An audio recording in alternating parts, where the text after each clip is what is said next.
Exploring the culture, the adventure, and the impact of martial arts. That's what Kung Fu Podcast is all about, and I'm your host, T.W. Smith.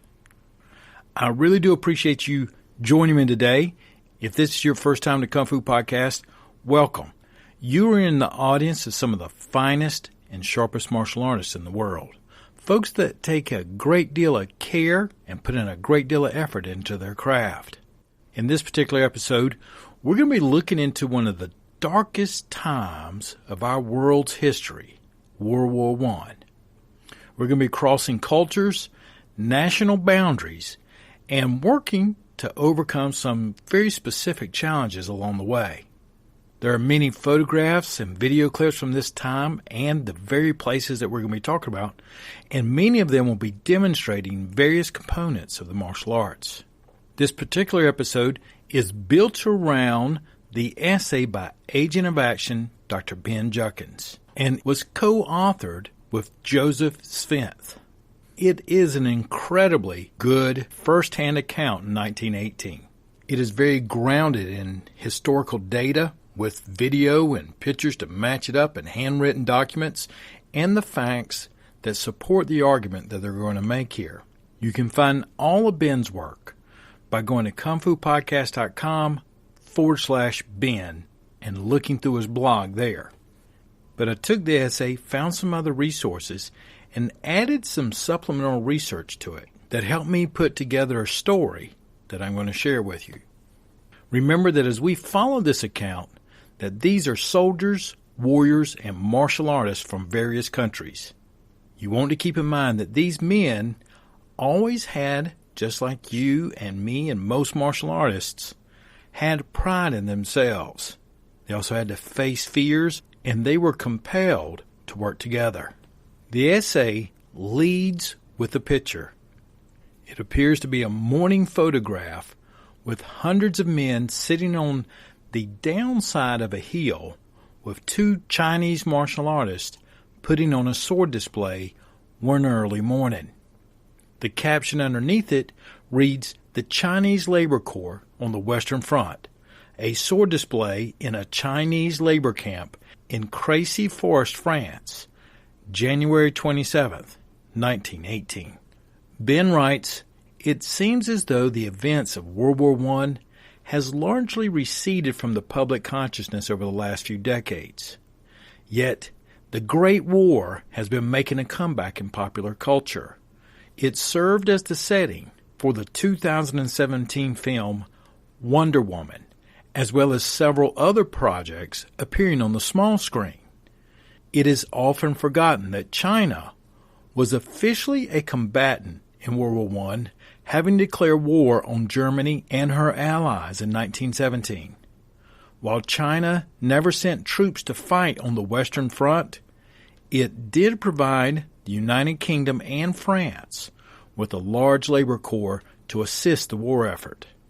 The opening scenes of Donnie Yen's 2010 film Legend of the Fist, the return of Chen Xin, helped to renew popular appreciation of that fact in China and in the West. But our first question is, what was the Chinese Labor Corps? Following the horrific and largely unexpected losses of the first 2 years of the war, the Allied governments found themselves facing an acute manpower crisis on the Western Front. To alleviate this pressure, the French, and then later the British, began negotiations with China to provide a large body of non-combatant laborers. These individuals were typically drawn from poor families in Shandong and other provinces of northern and central China. The provision of about 140,000 workers freed up Allied soldiers, allowing them, for better or worse, to return to the trenches. In the essay at this point, there's another photograph, and it's a picture of a couple of Chinese gentlemen standing there with this really large fire hose, and they're washing down a British Mark V landship, better known as the Mark V tank. The members of the Chinese Labor Corps performed a wide variety of tasks. The simplest included digging trenches, filling sandbags, and setting up camps. More specialized assignments included working in weapons factories, unloading ships at various ports, and cleaning and maintaining heavy weapons such as the tanks. Between 10 and 20,000 members of the Labor Corps died in World War I, and their graves can be found in war cemeteries across Western Europe. Most returned home in 1919 or 1920, yet at least 5,000 individuals remained in France and helped to create that country's Chinese community. In some of the supplemental research, I found a couple of stories at the South China Morning Post. One was about Dai Chuan-shen, who is a wheat farmer who had left an impoverished Shandong province to work for French troops in Europe. He returned to poverty in the same village. He swapped his war medal for food. Dai had returned from France with a photograph of a tall young Frenchwoman who was wearing a large hat. But during the Cultural Revolution, the farmer feared that it would be discovered and that he be labeled a traitor by Mao Zedong's mass movement. The former wartime worker destroyed his only treasured souvenir. It was the only memento that he had from his time in Europe. Another story is where a granddaughter began to research what happened to her grandfather, Be Kaid. She had held on to her grandfather's British wartime medal that had only one clue on the whole thing, 97237. The number was his identity in the British Chinese Labor Corps. It's the number on his wartime employment records, his death compensation, and his grave. B's family found his grave in Boulogne-Court, a city in northeastern France near the Belgian border. The experience of the members of the Labor Corps were highly variable. Many individuals were forced to work for extremely poor wages, and some were even deprived of basic food and supplies. Others seemed to have weathered the conflict a little better, and a few were even trained as semi-skilled workers. According to the South China Morning Post, China's ambassador at that time to France, Hu Weidai, expressed hope that workers were going to be equipped with much-needed technical knowledge and help develop China's economy when they returned home. That some of the best ones may even be able to learn about the management of French factories and could become excellent managers in China when they return home. But it's also important for you to know that Beijing's interest in these workers was also political. These units were led by British and French officers that were accompanied by Chinese students who acted as translators. And at this part, there's another picture of British soldiers standing in the background with a large collection of Chinese laborers sitting down in front, and in the center are two Chinese martial artists putting on a sword display. Several of these pictures you can get on the download when you go to KungFuPodcast.com, which reminds me, Kung Fu Podcast, if you don't already know, has been going through several changes and upgrades and updates on the website. It's being redesigned so that you can get more information faster, and I'll be using the newsletter much more in the future to share updates and to get information from you about the types of programs you'd like to hear about in the future. At least one of the officers who worked with the Chinese Labor Corps may be well known to students of martial arts history. Ernest John Harrison, who had made a name for himself as both an intrepid journalist and an early student of judo. While living in Japan, Harrison became the first Westerner to receive a black belt from the Kodokan. He went on to write many books and articles. Early in his career, he tended to tackle more political questions, but after World War II, the public knew him best for his many volumes on various aspects of judo. Anyone who is interested in learning more about E.J. Harrison should check out his autobiography based on Harrison's private correspondence with an American martial arts pioneer as well, Robert Smith. Here are a couple of excerpts from that autobiography that Joseph Spence so kindly shared. E.J. Harrison was born in Manchester on August 22, 1873. He stood 5 foot 6 inches tall and 154 pounds. He wrote to Robert Smith and he says, quote, "Dear Bob, you asked for a resume of my checkered career. I had at one time adumbrated writing an autobiography, and at my publisher's request had prepared a quite detailed synopsis of its scope and contents. In the end, however, he dropped the idea. Perhaps if the fighting spirit of Japan had sold better, he might have been tempted to take a chance." End quote.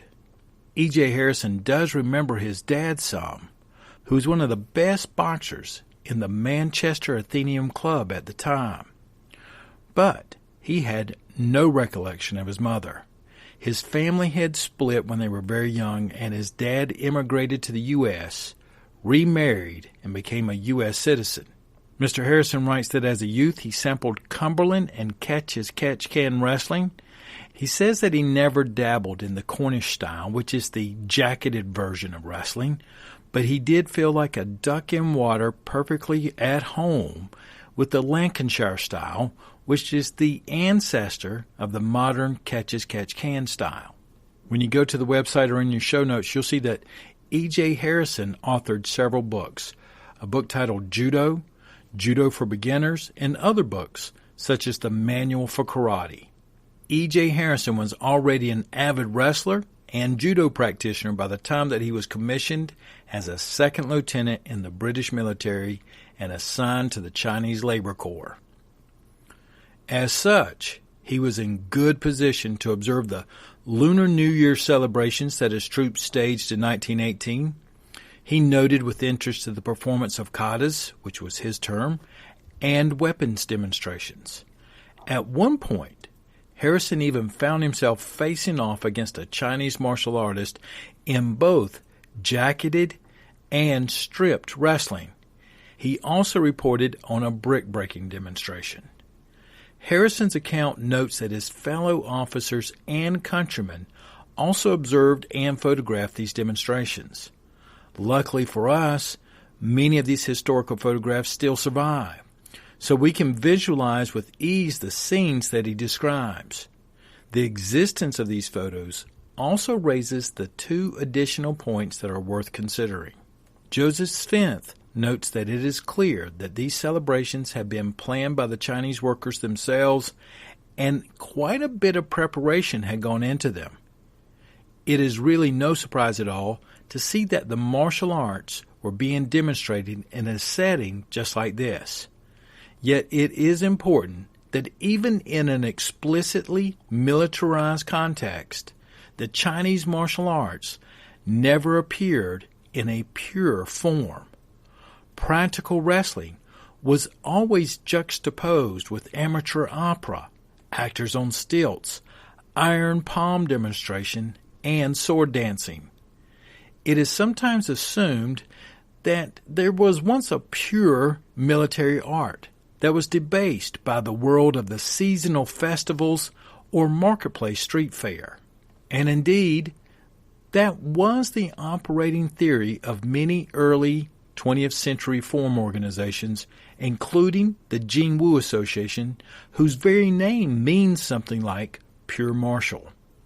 While not denying that the martial arts have had a serious and military aspect, the experience of the Chinese Labor Corps seems to suggest that these serious and military aspects could never be fully extracted from the other cultural factors that traditionally surround these fighting systems, even in an environment as grim as the battlefields of World War I. This is not just true of the Chinese martial arts. You could also find examples in the Japanese arts and as well as in the Okinawan karate.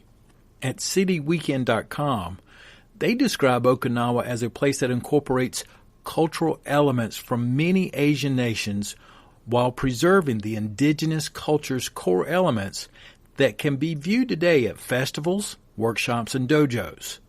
One of these festivals is the Oban, a 3-day event beginning on the 15th day of the 7th month of the lunar cycle, which will make it fall in July or August, during which it is said that the spirits of departed ancestors are said to return to the island.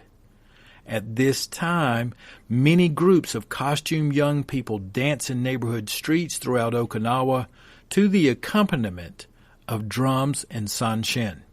And in case you don't remember, the settings for the Karate Kid Part 2 in 1986, its climax of Daniel LaRusso and Miyagi taking the challenge is during the Oban Festival in Okinawa. The next picture in the essay is taken February the 11th, 1918, in Noyella. It shows a Chinese laborer surrounded by what appears to be hundreds of men as he demonstrates celebration of the Chinese New Year in the labor camp. The second thing, besides the fact that you couldn't just surgically extract the Chinese martial arts from their culture, is that these scenes of the Chinese martial arts that I'm trying to describe to you and that you can see were not enjoyed in isolation. Soldiers from many, many nations saw these displays. And on other holidays, for example, Christmas and New Year's, they tended to enjoy their own forms of boxing, wrestling, theater, and pantomime, which is a British slapstick based on exaggerated stories. So not only did these large variety of soldiers get to enjoy their types of boxing and wrestling on, for example, New Year's, the Chinese martial artists got to see that as well in part of this exchange. And before I get into E.J. Harrison's writing, I did a few hours of additional research that brought me to another author who shared his perspective remarkably of the same time, almost in exactly the same place and of the same people, the Chinese laborers, and what was their viewpoint of some of the things that they were seeing and hearing. The research was presented by Yuru Zhang as part of his dissertation for the University of Toronto.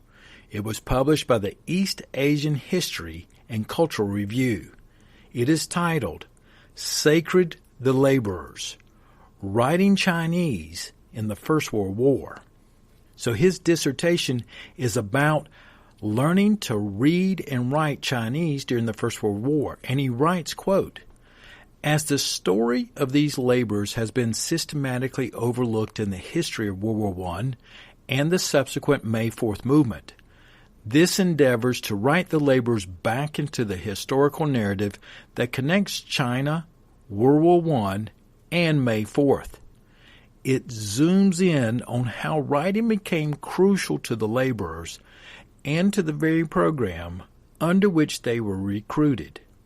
Between the laborers and a group of volunteers sent by the Young Men's Christian Association, better known as the YMCA, there emerged the first modern Chinese mass literacy program, end quote. On page 12 of his 25-page abstract in the chapter titled A Laborer's Chinese Enlightenment, he introduces a man named Fu Xingsan.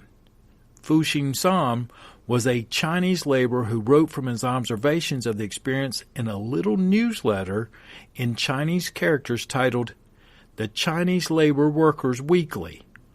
One issue was dated March 12, 1919, and you can see it at kungfupodcast.com/1918. Fu writes about his favor of the laborers being there to prevent the German Kaiser from taking over the whole world, as he put it. Fu goes on through 8 separate points of why they should be there fighting the war in their role, though he does wish that they were being allowed to do more. In the essay, the first 3 points are laid out as personal gains in terms of legal obedience, financial solvency, and access to literacy and knowledge. But the next 3 points will touch on gender equality, industrialization, and religious practice. These first 6 points are organized around the issue of development, either on a personal, familial level or on a social scale. However, it's in the last 2 points that there is a shift. In the first 6 points, Fu wrote them from a distance, in the voice of a third person. But it is in the last 2 points that it becomes personal, and he shifts his voice into a first-person tone, employing the I's and we viewpoint. Let me share with you a couple of direct translations of Fu's points. He writes, quote, "Sixth, when in China, we laborers used to worship idols, burn incense, revere monks, conform to the rules of feng shui, and pick a so-called auspicious date for certain things. They believed in all sorts of superstitions, but did not explore the truth nor acquire true learning. Now that they have come to Europe, if they are one day homebound, they cannot be as stubborn-minded as before." The 7th point is that when still in China, we, the laborers, thought that the Westerners were superior to us fellow Chinese. Now that we are competing with them in intelligence and in physical strength, we have come to the realization that they are hardly any better than we are. Given the chance to go home and equip ourselves with adequate education, we dare to expect to contribute to the development of our motherland.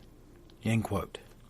These men, these Chinese laborers, these martial artists had hope, they had pride, they had culture, and they were bringing all of it to help fight this war.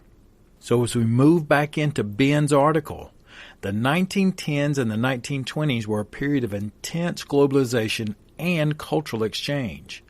While World War I demolished important aspects of the global trade system, the meeting of so many soldiers and cultures on the Western Front encouraged other types of exchange and cultural learning. If nothing else, the sad shared experiences of trench raids led all sorts of individuals to wonder about better and more appropriate forms of martial art and hand-to-hand combat training. And this is where they have a picture of a very large group of people out in the forest, January 1918, and there's Chinese martial artists wearing these big boxing gloves and British soldiers giving them some what appears to be pointers as they are again surrounded by hundreds of different laborers and other soldiers. The presence of the Chinese labor corps in Europe ensured that they too would be part of this conversation.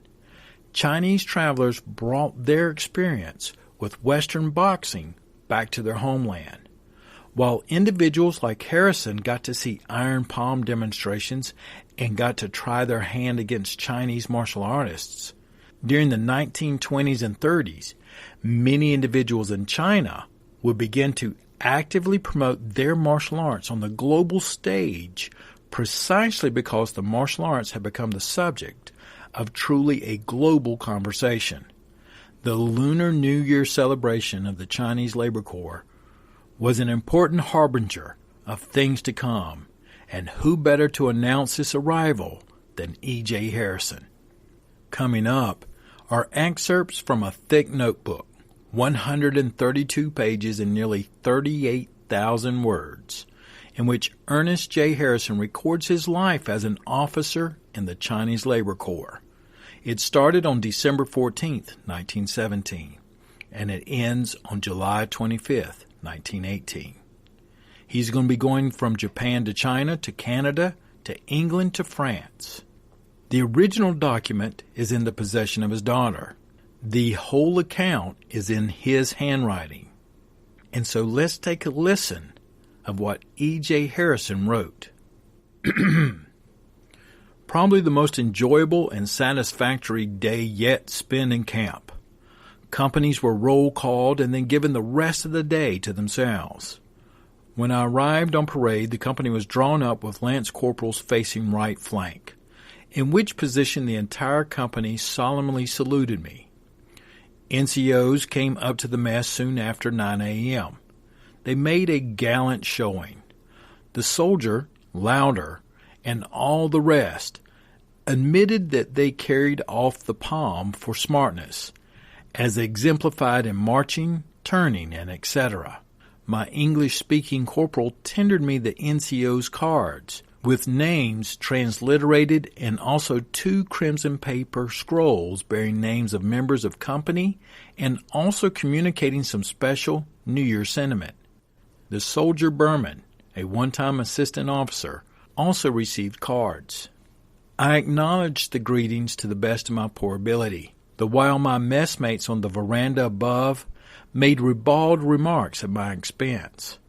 The men went off as smartly as they came. Afterwards, I visited the bunkhouse and told them how pleased I was with their performance. It is undoubtedly gratifying to see that, after all, one's efforts have borne fruit. Soldiers Hennigan, Thompson, Spence, and I went for a walk before tiffin. We did perhaps 4 miles across country to a Japanese settlement, where we drank some beer at a tea house. Rising red flags were displayed everywhere in honor of the Japanese New Year. Here, too, we met one of Henniger's sergeants, a fine-looking fellow who was a local resident. He took us to his home and introduced us to his brother and nieces. For such a man, the surroundings were really surprisingly decent, showing how good a type often enlists in the labor corps. We returned in good time for tea. While enjoying my post-tiffin nap, I was called to come out to see the labor corps stunts. I went down and found 2 fellows stripped to the waist, going through kata-like movements. One man had a knife with which he was mimicking attacks upon the other. The display was quite good and thrilling in its way. But nothing would satisfy the men such as Van Hass, except that I should try conclusions with the bigger man of the 2. He being stripped, it was not easy to obtain a grip, and during the first encounter, as I twisted his arm, he caught my foot and managed to bring me on all 4s to the ground. Of course, that is no fall at all in wrestling, but nonetheless a source of great delight to the mess of onlookers. Then we repaired to the softer soil on the east side of the mess. The laborer donned his tunic, and in quick succession I twice put him on his back without trouble. He declined to have any further truck with me. The 2 other fellows continued with their stunts. The culmination was one in which the smaller man lay with his head resting cheek downwards on a stool. The other placed 7 bricks upon the other side of his head, and then seizing a single brick, dealt the pile a violent blow which shattered in fragments over the head of the recumbent laborer, who at once sprang up, none the worse for his experience. The taller laborer also broke several bricks over his own head. Several snapshots of this was taken by Van Hass, Lauder, Cormack, of these interesting scenes. Shortly before 4 p.m., a procession headed by the camp band paid us a state visit. There were the mandarin and the wife, the mandarin astride a pole, and the girl in a sedan chair carried on bearers' shoulders. There was an escort comprised of several men on stilts, including our sergeant major, who was also made up as a mandarin and staggered perilously as though under the influence of liquor. One of the stilt walkers was made up as a girl carrying a fan. He was simply immense. His imitation of the mincing steps of the conventional belle, the craning forward of the neck, the handling of the fan, and the simper being ludicrous beyond words. A squad of soldiers clad in our jailbird uniforms, armed with wooden guns, marched behind the band and deliberately marched out of step. They were priceless. Unfortunately, the sergeant major became so intoxicated with his success that he outdid himself and fell rather heavily. I then left the scene and returned to the mess for tea. Soldier Sayer told me that at tiffin time that he had a yarn with me during the forenoon.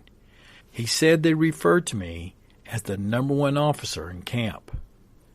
E.J. Harrison died April 23, 1961. In the aftermath of all that, There have been very difficult circumstances and feelings to work through regarding the Chinese laborers of that time.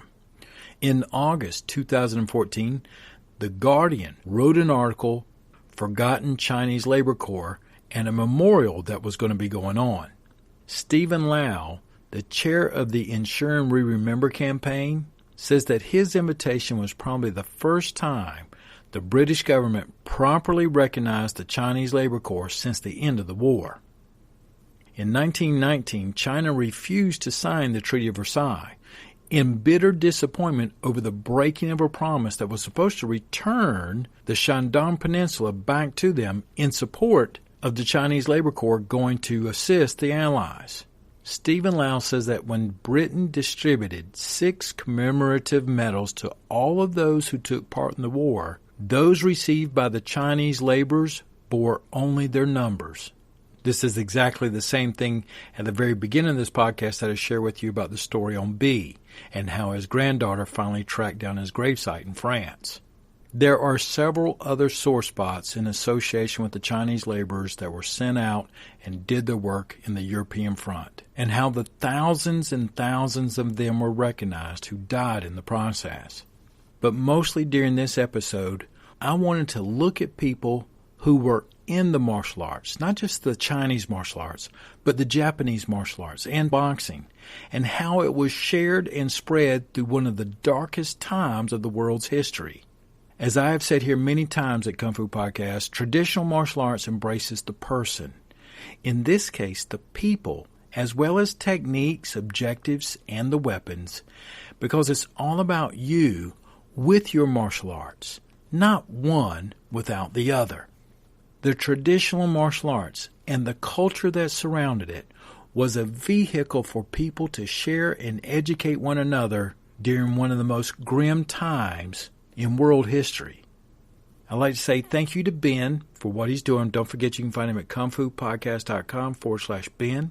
Also to the Imperial War Museum, the South China Morning Post, Yuru Zhang, who wrote the dissertation about the sacred labors, and I'd like to thank you for taking the time to let me share a story from 1918 and World War I. Have a great practice, do your best, and I'll be talking with you again real soon.